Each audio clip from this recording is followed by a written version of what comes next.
Welcome to the Directive, the official podcast of the Eden Directive Star Citizen Group. Today, we'll be talking about the new Around the Verse shows and the last two 10 for the Chairman episodes. My name is Arctos, and with me, I have Supernewt. Good day to you, sir. Did you happen to catch the verse? Yeah. Well, let's start with the first one. What did you think? I cried a little.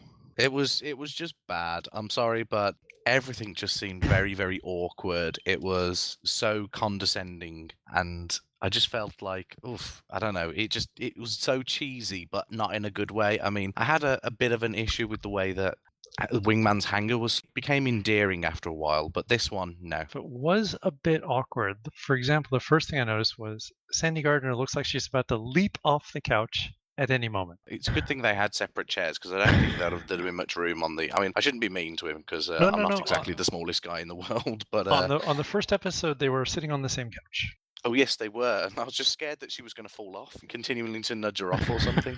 It didn't look like an even setting there. The other thing I want to ask you, did you catch Ben's necklace? I have. I mean, I've seen it a few times. It's been in a couple of videos. He tends to wear it a lot, and it must be some sort of reference. I keep on thinking it looks a lot like that Stargate ship, their most recent one. Was it Destiny or something like that? Like, it's the old ancient ship. It's actually from the Wing Commander movie. It's a Pilgrim necklace. I'm not a Chris Roberts fan. I'm not a Wing Commander fan, but if it's a reference to that, then something tells me I'm going to have to watch it now. I liked it. So the Pilgrims were actually a part of the Wing universe that was added for the movie, and they're sort of like space-faring humans that are more tuned to space and can navigate a little bit better, sort of like the perfect hotshot pilot. They all wear that, at least some of them have those necklaces to identify who they are. I thought that was kind of neat. So Ben's sort of wearing his sort of Wing Commander pride out for everyone to see. I noticed that he's really sort of happy and excited and did most of the talking, which was one of the other awkward parts for me. Yes, it seemed like Sandy was rather just let her be there. And I felt like Ben had all the actual content and she was just there to comment and make. Sometimes I just felt like there was a definite imbalance there. And I think that's a shame because she seems like the more cultured media personality of the team. Yeah, something tells me she's definitely got the better qualifications to be doing something like that. One of the other things at a high level for the show is I don't feel like I'm seeing much in the creative process, which is really what fascinates me. How did you... Yeah, I mean, they tried it with that, with the... I can't remember his name now. When they did the interview, and they tried to get a bit, Travis Day. They tried to speak to him more, but it was more of a. I appreciate the general chit chat. You want to know the developers, but after that, I just felt like it was just again words. They weren't really giving us any solid information or anything about what they might be doing or how the creative process goes. They're just saying this is what I do. Although there was one question that they threw at Travis Day that really kind of excited me. They asked him what feature he was most looking forward to. And what he said was sporting or sort of FPS. And he described this sort of opening scene from Star Wars Episode 4 where they're cutting through the door and the stormtroopers pour out and there's a big laser. That would be amazing. I think everyone's kind of dream would be to sit there and to depend on which side you want to be. I want to be Darth Vader walking on after and just strolling on and everyone like saluting me as I walk past. Now that's what I need to be. Do you know every one of those Imperials had a British accent? Because they we shot play it. The best villains.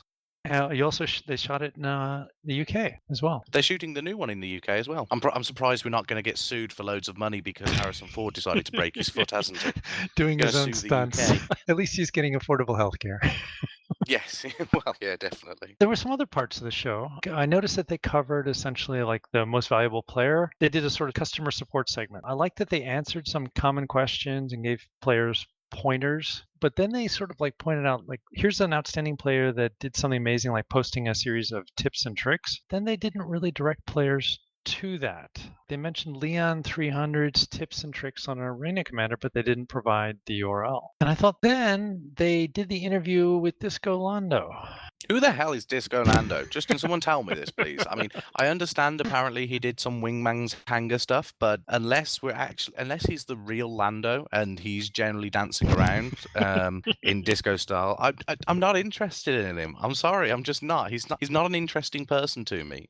I'm sure he's a lovely guy. I'm not going to have a go at him for his personality. He seems great, but I was just like... To agree. I did check out some of his shows, though. They are really well done. But right, he's just sort of a fan. Though he has some interesting views, I really am more interested in what they're doing with the game. I'm sure I've learned everything about him from just looking him up on the forums, not taking part of subscriber money. Let's be honest. Mhm, Obviously, it's not a lot. I can't imagine they pay him for it, but they're still putting that into the subscriber payments for this game and for the stuff and for the community stuff. And they just got this random person who I have no care about in the world. I will be mhm. really honest with that. I know it sounds horrible. I'm not meaning to be a horrible person about it, but and I'm just like, yeah, great. He's a person. Why is he here? What did you like about First Around the Verse? I mean, I'm struggling to say too much nice about. I mean, I was very happy with the information, the bits of information they gave me. That wasn't too bad. They released that they told you about how you get the freelancer MIS model for Mhm, subscribers as Flair. So I was mhm, quite excited for that. So mhm.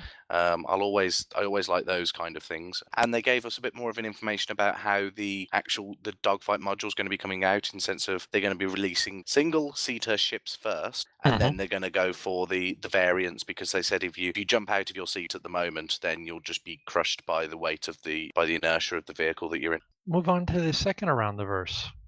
When I watched the second one, it seemed improved to me. Definitely, the first things I saw as soon as I saw it was I was very impressed with. It didn't look so tacked on. It didn't look so. I mean, it still wasn't great, but it was much improved. I noticed they're both no longer on the couch in the second one. No, they get their own chairs, and it looks a bit nicer as well. I like the background more. The backboard, I just wasn't that impressed about. For me, I thought it was pretty good. I like the little bits, the sort of trimmed down Tony Zurvek interview. I think they hit the highlights, and that was kind of nice. Yeah, you watched that whole interview, didn't you? I only watched I the did. highlights, and I was happy with that. Well, I think if you're like a big fan of Origin and you sort of followed all these people in the games, I really did like the Ultimate games as well as the Wing Commander games. Origin at the time was really pushing the envelope, and I think Tony Zurvek is a brilliant programmer, game designer, producer, and they really did have a talented team.